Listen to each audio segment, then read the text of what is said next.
আমার হাজবেন্ড আমার আপন বোনের সাথে পরকীয়া লিপ্ত, এমনকি তারা শারীরিক সম্পর্কেও ছিল। বিষয়টা জানার পর আমি মৃত্যু যন্ত্রণা অনুভব করেছিলাম। 1 সপ্তাহ পরে তারা বিয়ে করবে। আজ থেকে 3 বছর আগে আমার বিয়ে হয় আমারই চাচাতো ভাইয়ের সঙ্গে।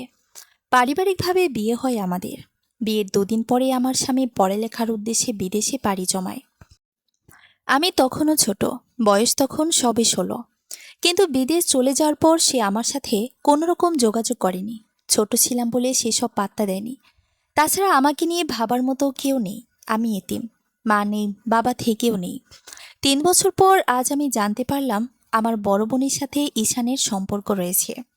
এমনকি তারা বিয়েও করতে যাচ্ছে। আমি জানি না আমার এখন কি করা উচিত। মরে যাওয়া উচিত? হা, আমি মরে গেলেও কারো কিছু যায় আসবে না। মির্জা বাড়িতে আজ বিশাল আয়োজন। মির্জা বাড়ির ছেলে আসবে কিনা কাল এ বাড়িতে। বাড়ির সবাই ব্যস্ত। ঘড়িতে দুপুর 1টা বাজে। খাওয়া দাওয়া চলছে। পুরুষদের খাওয়া শেষ। এবার মহিলারা খাবে। একে একে খেলে বসবে বাড়ির সবাই। অথচ মাহাকে ডাকলো না কেউ। 2তলা বাড়িটার ছাদে একটা চিলেকোঠার ঘর রয়েছে। মাহা শুয়ে আছে ঘরটায়। ছাদে কারো পায়ের শব্দ শোনা গেল। মাহা উঠে বসে। নূরজাহান এসেছে। মাহার দাদি এই মানুষটা ছাড়া মাহা শূন্য, তার আর কেউ নেই এই ভুবনে। নূরজাহান বাইরে দাঁড়িয়ে ডাকলেন, মাহা, খাইবি না? রাতেও তো না খেয়ে ঘুমিয়েছিস। মাহা কোনো উত্তর দিচ্ছে না দেখে তিনি ভিতরে প্রবেশ করেন। দেখেন মাহা কাঁদছে। তিনি মুহূর্তে অস্থির হয়ে গেলেন। মাহার মাথায় গালে হাত দিয়ে বলতে লাগলেন, কি হয়েছে তোর? এই মায়া, কান্দস কেন?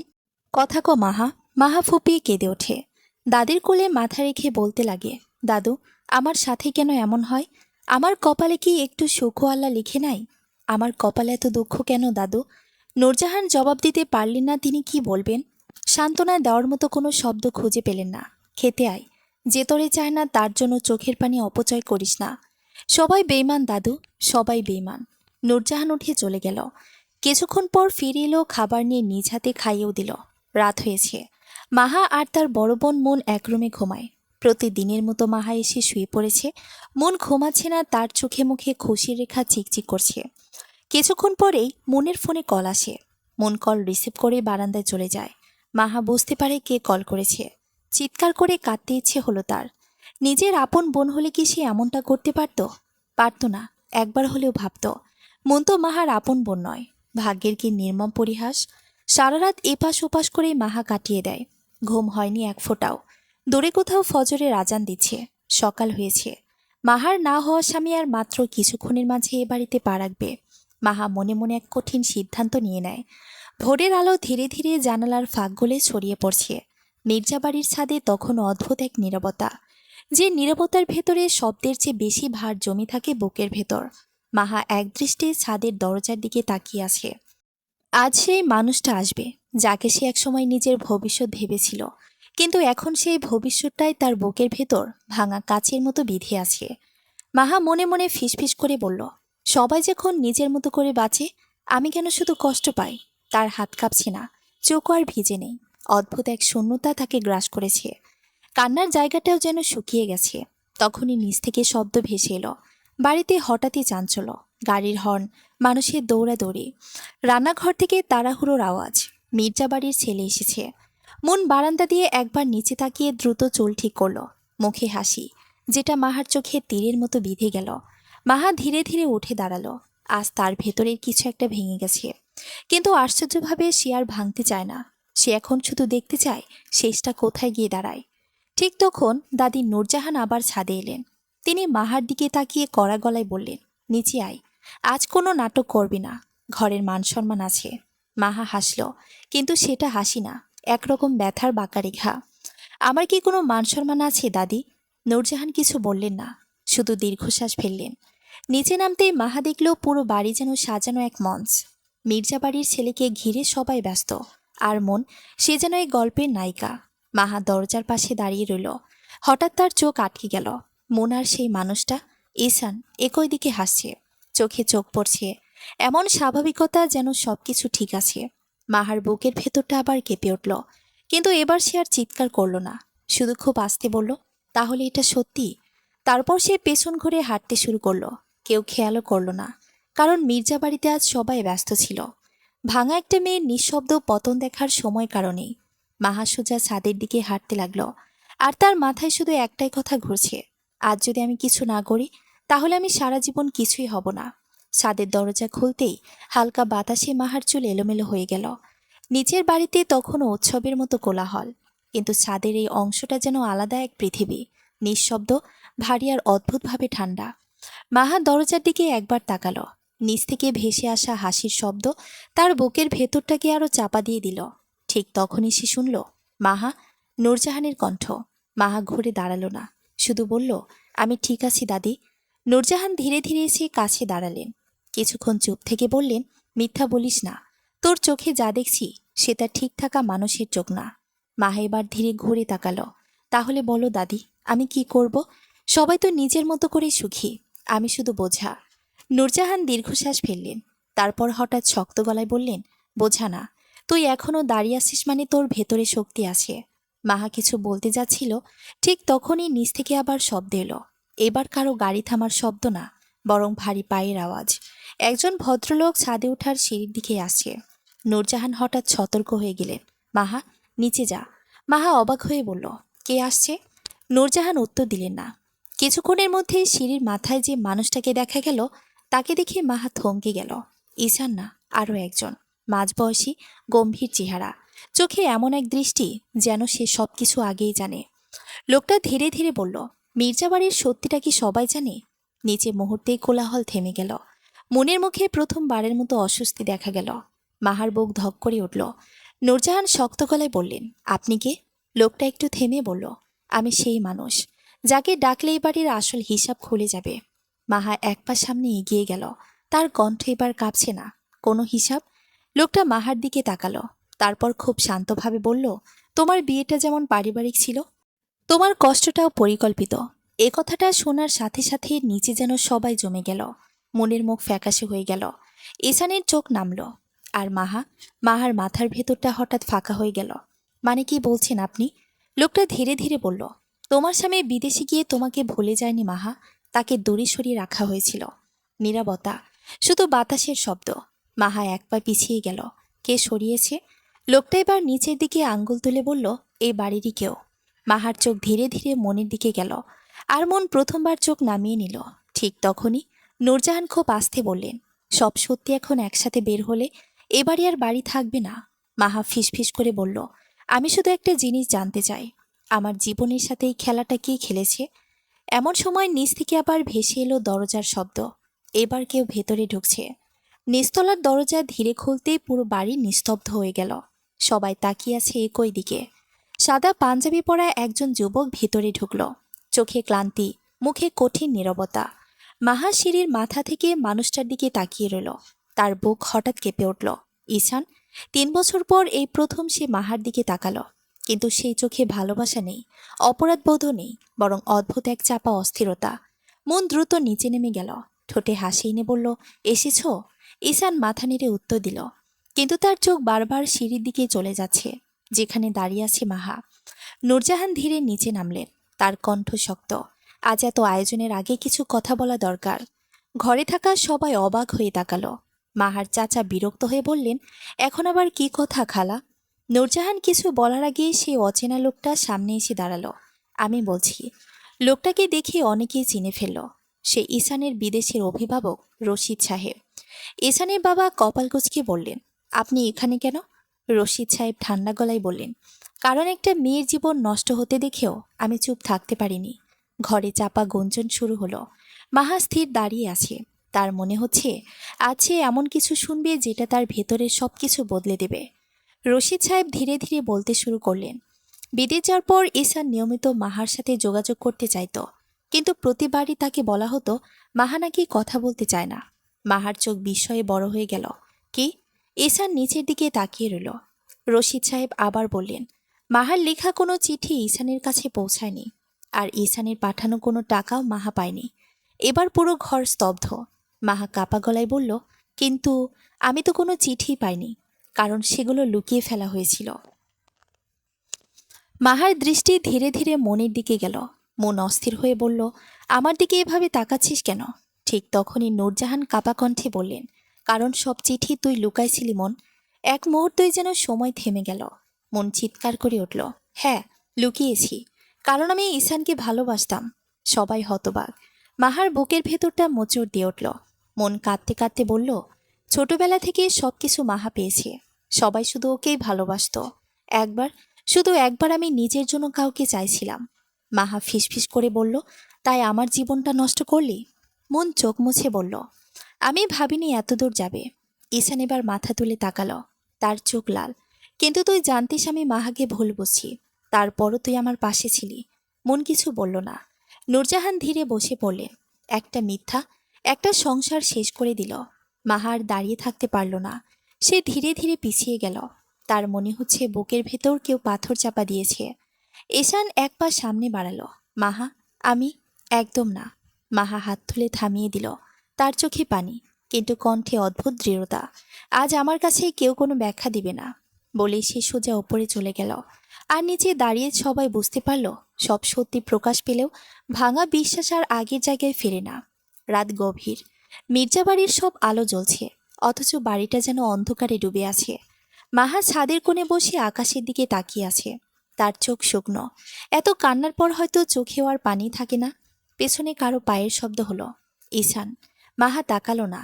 ঈশান কিছুক্ষণ চুপ থেকে বলল, আমি জানতাম না মাহা, বিশ্বাস করো, আমি কিছুই জানতাম না। মাহা হালকা হেসে বলল, তুমি জানার চেষ্টাও করনি। কথাটা শুনে ঈশান থেমে গেল। মাহা এবার ধীরে তার দিকে তাকালো। একটা মানুষ যদি সত্যি কাউকে ভালোবাসে, তাহলে কি এত সহজেই ভুল বুঝে দূরে চলে যায়? ঈশান উত্তর খুঁজে পেল না। তার চোখে অনুশোচনা স্পষ্ট। আমি রাগ করেছিলাম, ভেবেছিলাম তুমি আমাকে চায় না।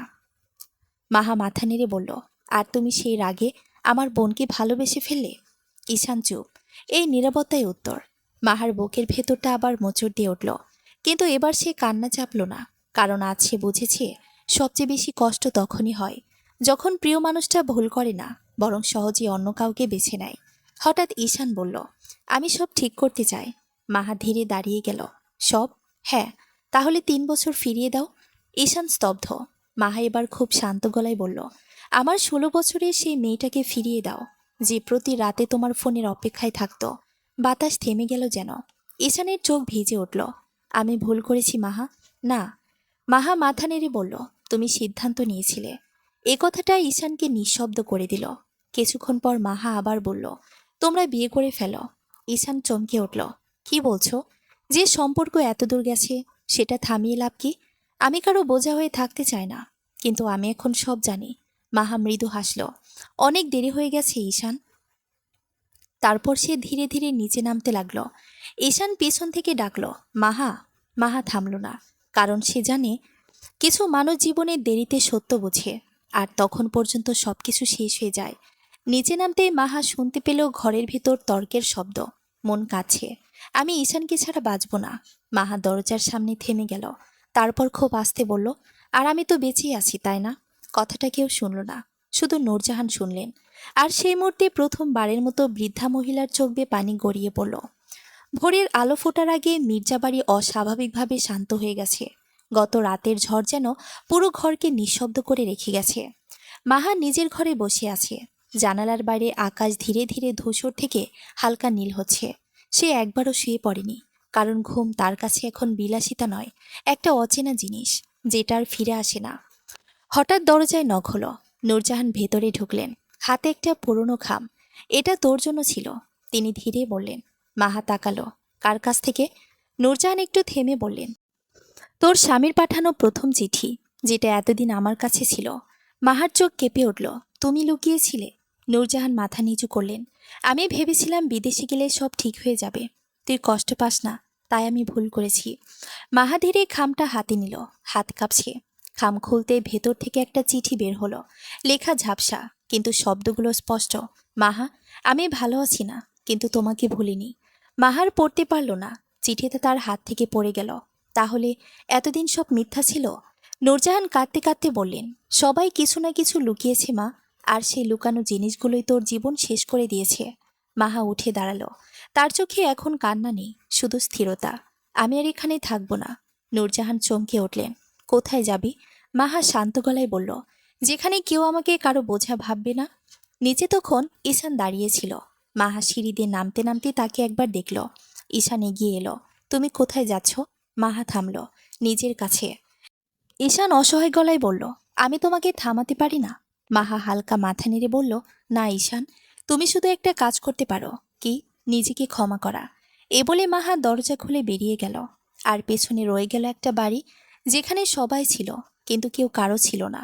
2 দিন কেটে গেছে। মির্জা বাড়ির ভেতর এখন আর আগের মতো উৎসব নেই। ঈশানের বিয়ের প্রস্তুতিও থেমে গেছে। মন ঘরের এক কোণে বসে থাকে, কারোর সাথে কথা বলে না। ঈশান প্রতিদিন একবার করে ছাদে যায়, কারণ শেষবার মাহাকে সে এখানেই দেখেছিল। কিন্তু এখন ছাদটা খালি, শুধু বাতাস। নূরজাহান ধীরে ধীরে হাঁটতে হাঁটতে উঠলেন ছাদে। ঈশান তাকে দেখে বলল, ও কোথায় গেছে? নূরজাহান উত্তর দিলেন না। ঈশান আবার বলল, আমি খুঁজে আনব। এবার নূরজাহান থেমে গেলেন। তুই খুঁজে আনতে পারবি না? কেন? বৃদ্ধা নারী দূরে তাকিয়ে বললেন, কারণ কিছু মানুষ হারিয়ে যায় না, তারা শুধু দূরে সরে যায়, যেখানে কেউ তাদের ছুঁতে পারে না। ঈশানের চোখ ভারী হয়ে গেল। ঠিক তখনই নিচ থেকে একজন লোক এসে খবর দিল, মির্জা বাড়ির নামে একটা চিঠি এসেছে। সবাই নিচে নেমে এলো। চিঠিটা কারো নাম ছাড়া। নূরজাহান খুললেন। ভেতরে শুধু কয়েকটা লাইন, আমি কারো জীবনের গল্পে আর দ্বিতীয় চরিত্র হতে চাই না। যে মানুষ আমাকে হারিয়ে চিনেছে, তাকে আর খুঁজে পাওয়ার দরকার নেই। নিচে মন ফুপিয়ে উঠল। ও কি চলে গেছে? ঈশান কিছু বলল না, কারণ তার মনে হচ্ছে এবার সত্যি মাহা চলে গেছে। হঠাৎ নূরজাহান বললেন, না, ও গেছে ঠিকই, কিন্তু ও শেষ হয়ে যায়নি। ঈশান অবাক হয়ে তাকালো। মানে? নূরজাহান ধীরে বললেন, মাহা এখন নিজের জীবন লিখতে শিখছে। আর যে মানুষ নিজের গল্প নিজে লেখে, সে আর কারো অপেক্ষায় থাকে না। 4 মাস পর, শীতের বিকেল। শহরের এক ছোট্ট স্কুলের বারান্দায় দাঁড়িয়ে বাচ্চাদের পড়াচ্ছে মাহা। তার মুখে আগের মতো কষ্টের ছাপ নেই। ক্লান্তি আছে, কিন্তু সেই ক্লান্তির ভেতরে শান্তিও আছে। জীবনে প্রথমবার সে নিজের উপার্জনে নিজের জন্য একটা ছোট্ট ঘর ভাড়া নিয়েছে। নিজের বই, নিজের জানালা, নিজের সিদ্ধান্ত, সবকিছু এখন তার। অনেক রাত এখনো কষ্টে কেটে যায়। পুরনো স্মৃতি এখনো হঠাৎ বুকের ভেতর কাঁপন তোলে। কিন্তু সে শিখে গেছে, সব ক্ষত সারাতে ভালোবাসা লাগে না। কখনো কখনো শুধু দূরে চলে যাওয়াটাই যথেষ্ট। স্কুল ছুটি হতেই মাহা ব্যাগ গুছাচ্ছিল। ঠিক তখন পেছন থেকে পরিচিত একটা কণ্ঠ ভেসে এলো। মাহা। তার হাত থেমে গেল। ধীরে ধীরে ঘুরে দাঁড়ালো সে। ঈশান। অনেক শুকিয়ে গেছে মানুষটা। চোখের নিচে কালি, যেন কয়েক মাস আগে বহু বছর পার হয়ে এসেছে। মাহা কিছুক্ষণ চুপ থেকে বলল, তুমি এখানে? ঈশান হালকা হাসল। অনেক খুঁজতে হয়েছে। মাহা শান্ত গলায় বলল, খুঁজে পেয়েও তো সবসময় মানুষকে পাওয়া যায় না। কথাটা শুনে ঈশান মাথা নিচু করল। আমি শুধু একবার ক্ষমা চাইতে এসেছি। মাহা চুপ। ঈশান ধীরে বলল, আমি তোমাকে ভালোবাসতাম মাহা, কিন্তু তোমাকে বিশ্বাস করার সাহস আমার ছিল না। মাহা জানালার বাইরে তাকালো। সূর্য ডুবে যাচ্ছে। জানো ঈশান, সবচেয়ে ভয়ঙ্কর ব্যাপার কি? কি? মানুষ ভুল করলে কষ্ট হয় না, মানুষ যখন সহজে ছেড়ে দেয় তখন কষ্ট হয়। ঈশানের চোখ ভিজে উঠল। আমাকে আর একটা সুযোগ দেওয়া যায় না? মাহা এবার তার দিকে তাকালো। চোখে রাগ নেই, অভিযোগও নেই, শুধু গভীর ক্লান্তি। কিছু সম্পর্ক ভাঙে না ঈশান, শেষ হয়ে যায়। বাতাসে নীরবতা নেমে এলো। কিছুক্ষণ পর মাহা খুব আস্তে বলল, আমি তোমাকে ক্ষমা করে দিয়েছি। ঈশানের বুক কেঁপে উঠল। তাহলে? কিন্তু ক্ষমা মানে ফিরে যাওয়া না। ঈশান বুঝে গেল, এই মেয়েটার আগের সেই 16 বছরের মাহা নেই। সে এখন নিজের ভাঙা অংশগুলো জোড়া লাগাতে শিখেছে। আর ঠিক তখন স্কুলের ছোট্ট একটা মেয়ে দৌড়ে এসে মাহার হাত ধরল। আপু, কাল আসবেন তো? মাহা নিচু হয়ে হেসে বলল, অবশ্যই আসব। ঈশান চুপচাপ সেই দৃশ্য দেখল। তারপর ধীরে পিছিয়ে গেল, কারণ সে বুঝেছে কিছু মানুষকে ভালোবাসা যায়, কিন্তু আর নিজের করে পাওয়া যায় না। 1 বছর পর, বিকেলের শেষ আলোয় নদীর পাড়টা সোনালি হয়ে আছে। মাহা চুপচাপ বসে সূর্যাস্ত দেখছে। তার পাশে একটা ডায়েরি। এই 1 বছরে সে অনেক বদলে গেছে। এখন সে আর কারো অপেক্ষা করে না, নিজের জন্য বাঁচতে শিখেছে। নিজের স্বপ্নগুলোকে ছোট ছোট করে গড়ে তুলেছে। মানুষ এখন তাকে করুণা করে না, সম্মান করে। হঠাৎ ফোনে একটা মেসেজ এলো। নূরজাহান, ভালো আছিস তো মা? মাহার ঠোঁটে ছোট্ট হাসি ফুটল। সে রিপ্লাই দিল, এখন ভালো থাকতে শিখে গেছি দাদি। ফোনটা বন্ধ করে আবার আকাশের দিকে তাকালো সে। সূর্য ধীরে ধীরে ডুবে যাচ্ছে। একসময় সূর্যাস্ত তার কাছে শেষ হয়ে যাওয়ার প্রতীক ছিল। এখন মনে হয় প্রতিটা সূর্যাস্ত মানে নতুন একটা সকাল আসার অপেক্ষা। দূরে বাচ্চাদের হাসির শব্দ ভেসে আসছে। মাহা চোখ বন্ধ করল। তার মনে হলো জীবনে সবাই থেকে যায় না, কিন্তু কিছু কষ্ট মানুষকে নিজের সাথে পরিচয় করিয়ে দেয়। আর সেই পরিচয়টাই সবচেয়ে সত্যি। হঠাৎ বাতাসে তার ওড়না উড়ে গেল। মাহা আকাশের দিকে তাকিয়ে খুব আস্তে বলল, আমি আর কারো ছায়া না, আমি নিজেই আমার আলো। দূরে সূর্য ডুবে গেল আর নতুন একটা জীবনের শুরু হলো। সমাপ্ত।